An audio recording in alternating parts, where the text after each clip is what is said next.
to uplifting the community she represents, focusing on both economic and business development. Momanyi's victory has been widely praised by Kenyans at home and abroad, who view it as a groundbreaking moment for women of African descent in global politics. I am super excited. Today is orientation day for new legislators. And so to be able to be standing in this Capitol as an African immigrant woman, it is a tremendous honor. And I'm over excited right now. You know, it's that resilience. I don't know about the whole media frenzy. I will let those people do what they do. But I have to say this moment couldn't have come if it wasn't for the fact of, you know, just being resilient, being consistent, and having a really strong team behind me who believed in my vision for this community, for this state, to be able to give me that opportunity to stand here as the elected representative-elect, Hula Hilsley. I've been so busy doing interview after interview. I haven't really paid attention into what's going on. I'm just hearing things. But I'm hearing that there's a lot of celebrations, especially in Nyamira-Born, where my family comes from. And to be honest, it's humbling, you know, because I still think that I'm that little girl from that little village somewhere in the middle of Kenya, and now I'm in the spotlight of this media frenzy. And so I'm still trying to really appreciate the magnitude of the moment. So getting to this moment, honestly, is just a testament of the struggles that my family has gone through to be in this country, fight the immigration system, being very close to being deported, and having, you know, a politician, a senator, who was a senator of the people, Paul Wellstone, you know, fighting for our family's case, and finally us winning our green cards and then getting our citizenship, and then now here, 22 years later, running for political office. So it's definitely a testament of the commitment and the sacrifices that a lot of people have made for me to be here. It is still surreal, right? But my hope and my belief that if I can make it to this point, if I can be, you know, a role model, as you say, to somebody, to remind them that it is possible, that, you know, our wildest dreams are possible, then that would be something that I would look back and say, wow, I've made a difference in somebody's life.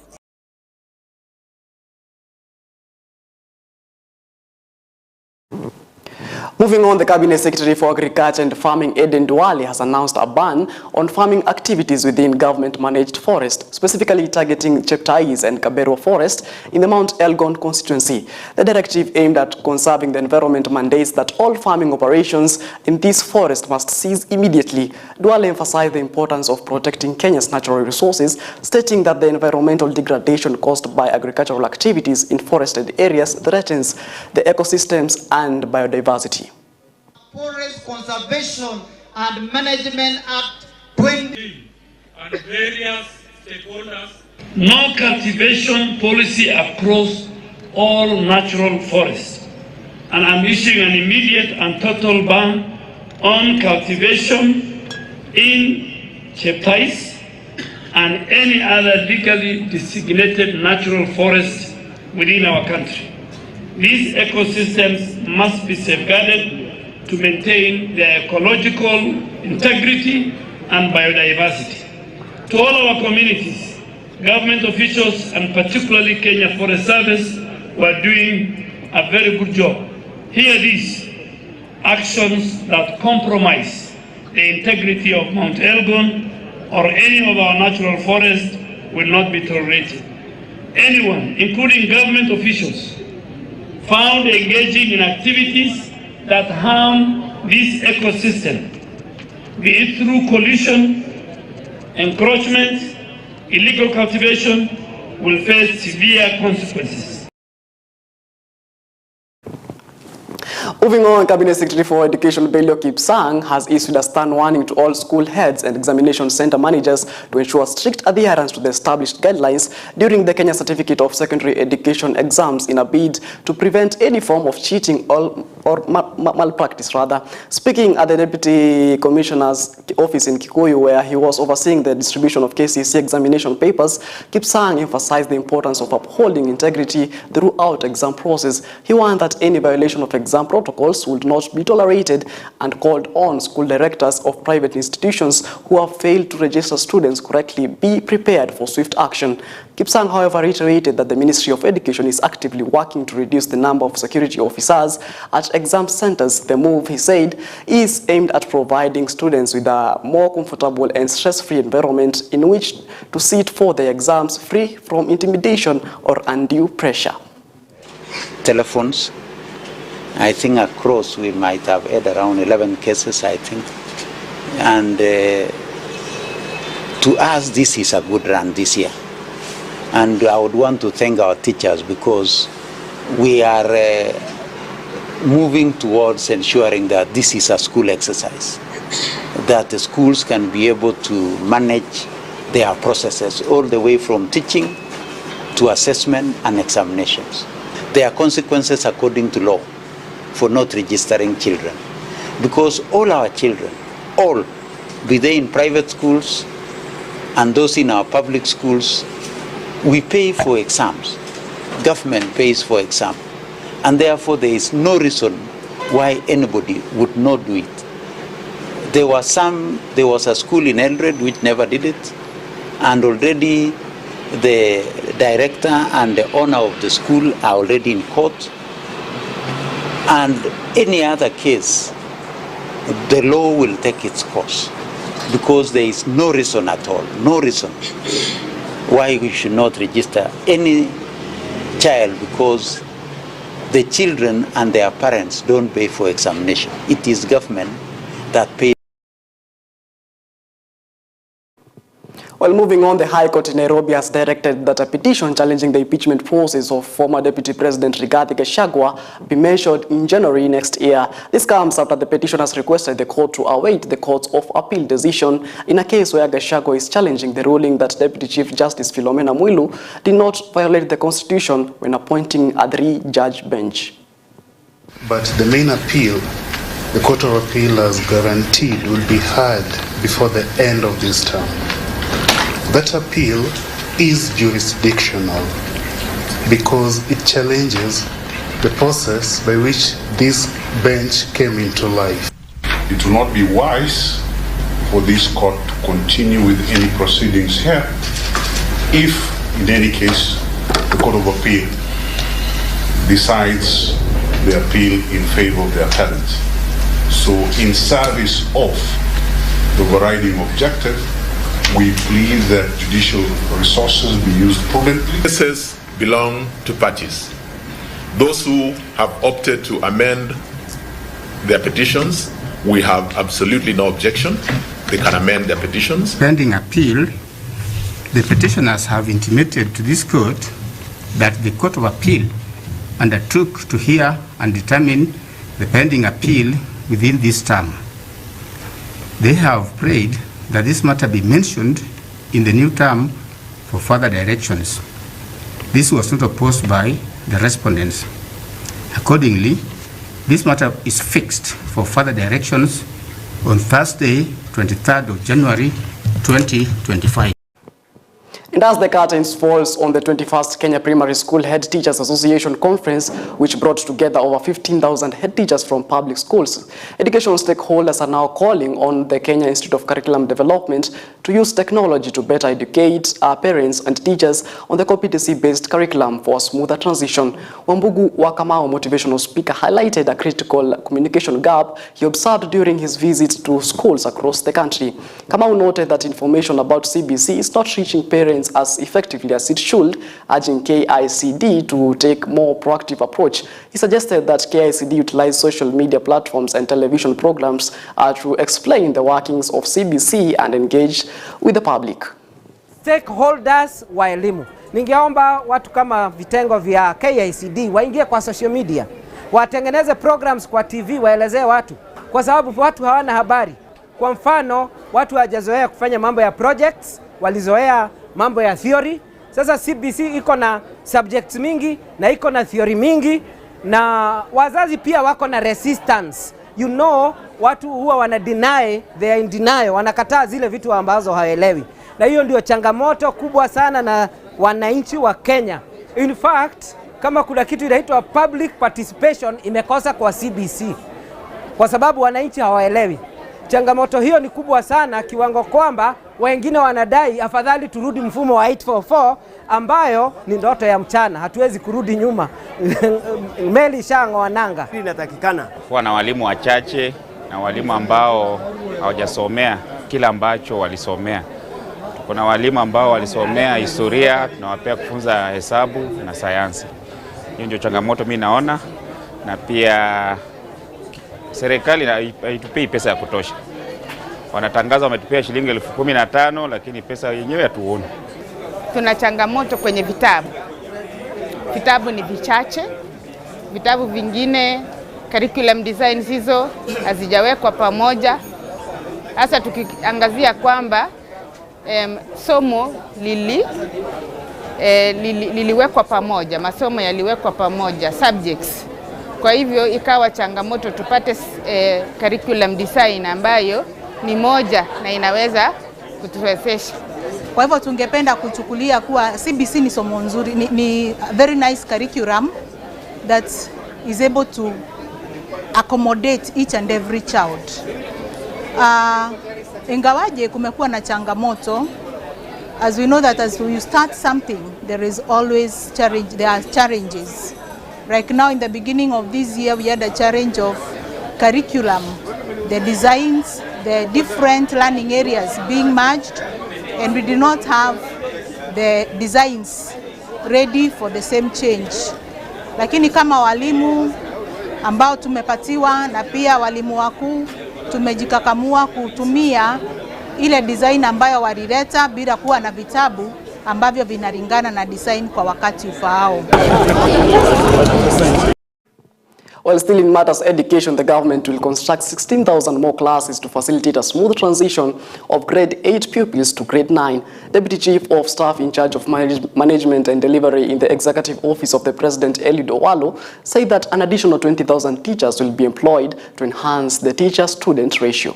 The government has put in place mechanisms, financial facilitation to ensure that as at January 2025, we are going to have an additional 16,000 classrooms spread evenly all over the country. The government has again decided to absorb the 46,000 teachers who have been teaching as interns. Now they are being absorbed fully through the Teacher Service Commission.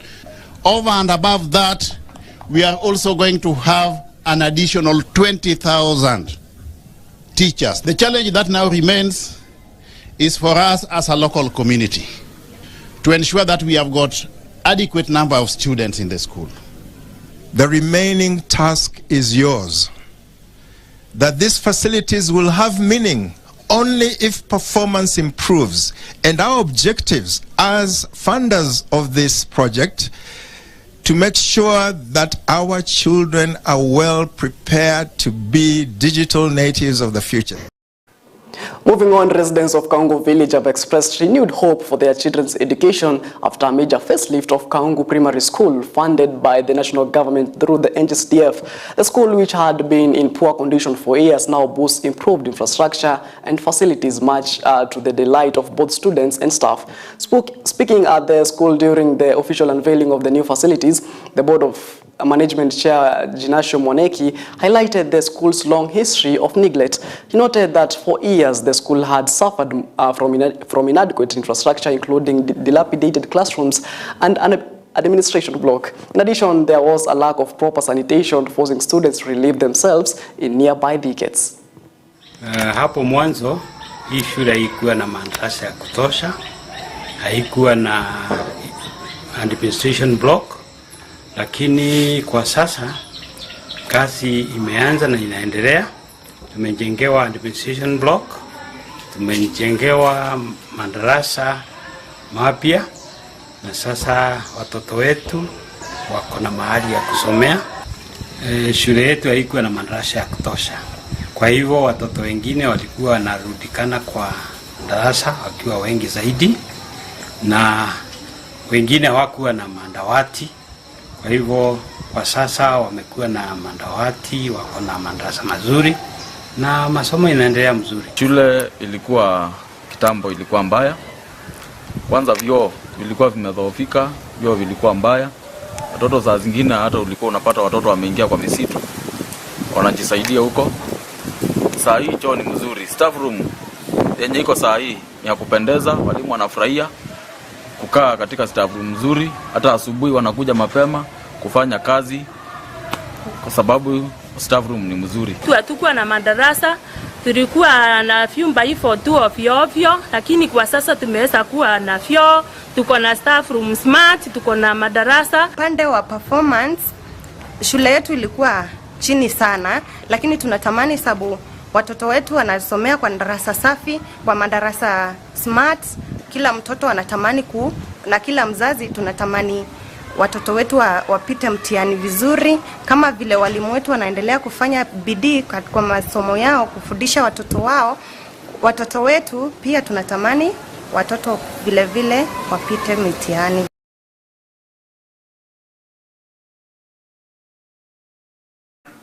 Moving on to matters health, the Social Health Authority has been directed to establish desks in all the 290 constituencies to ease the challenges faced by Kenyans in the registration process. This emerged when the Ministry of Health and Social Health Authority officials appeared before the National Assembly Health Committee to address concerns raised on the new scheme. A section of members of parliament is yet to enroll owing to the registration hurdles. Even now, if I try to do it, my ID number cannot go through. And that means there are many other Kenyans who have the same problems. So the whole issue of delays in terms of updates by the OTP, so really it is frustrating. When they try to log in, it says system failed. Why do system fail? You have submitted to us the system is completed.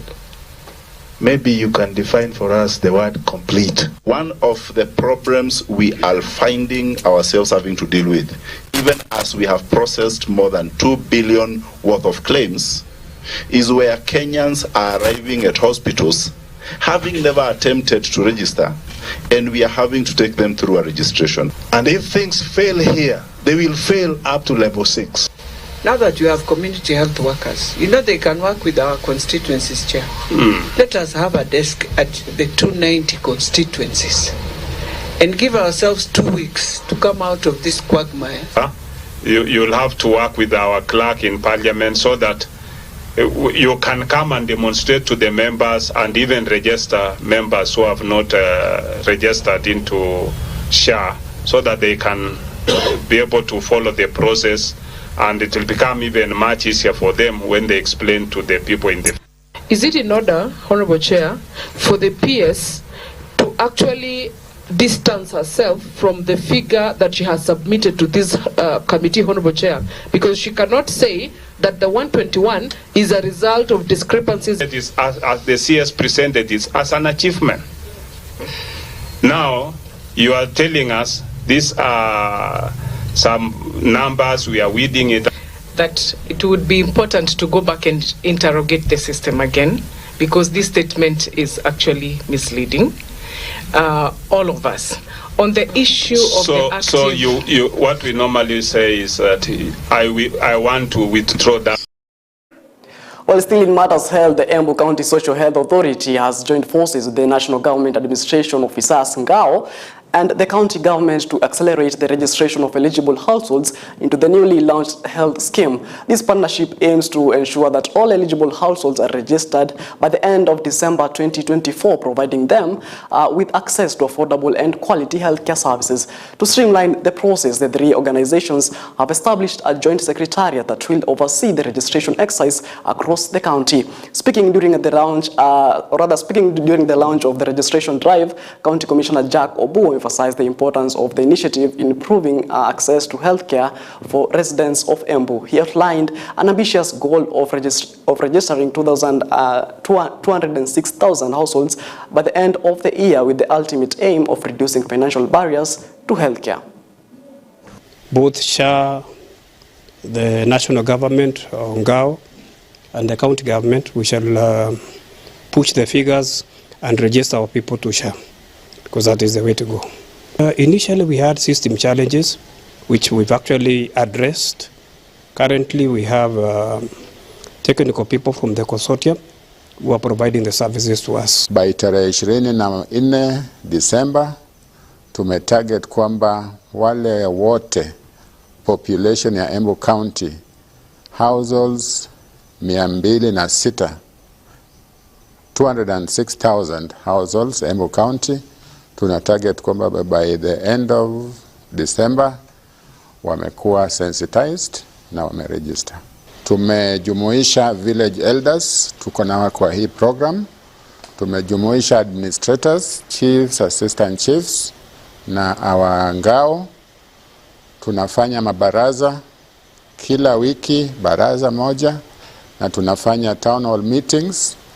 Tumetarget kila ward within the next 2 months. Kila ward kwa Embu County watapata opportunity ya kuwa sensitized kwa maneno ya SHA.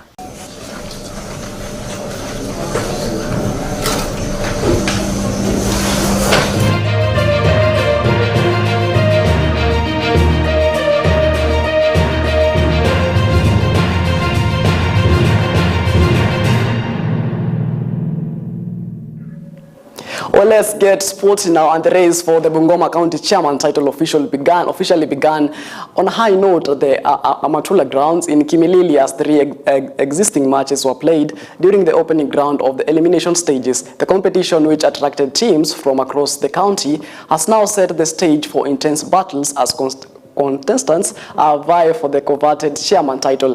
All 3 matches were part of the qualification rounds, with each team looking to secure their spot in the next phase of the tournament. Bibili FC coach Fanuel Manasseh, however, applauded the move for launching the title and incorporating both men and ladies in the matches. Raya siku ya leo kwa kulaunch tournament ya chairman Dennis wa Bungoma County. Na umuhimu wa hii tournament umesaidia sana juu umeleta hapo watu wengi, haswa girl child na boy child, juu imelonjua wasichana na wavulana. Mimi nataka tu wachakue mtu aliye mwenye ako na ufahamu kuhusu mpira, haswa sana grassroots. Vile mjuavyo, Bungoma being one of the regions in Western, one of the areas in Western region, is a bedrock of talent when it comes to soccer.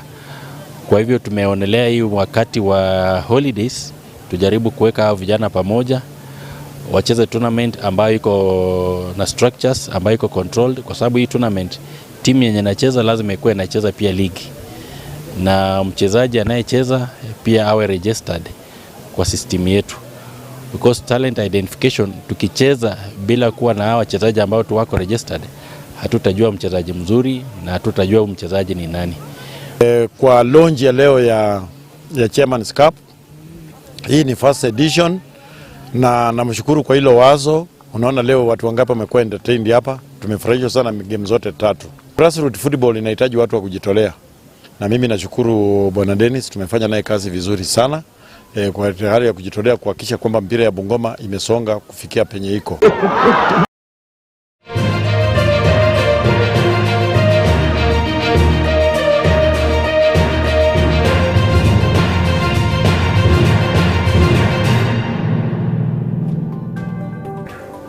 Well, that particular story wraps up our bulletin this hour. Remember to catch up with the subsequent bulletins at 4 p.m., 7 p.m. and 9 p.m. Do have yourself a lovely day. Enjoy the rest of your viewing. My name is Martin Masharia signing off. And as always, let's meet again when God says we do.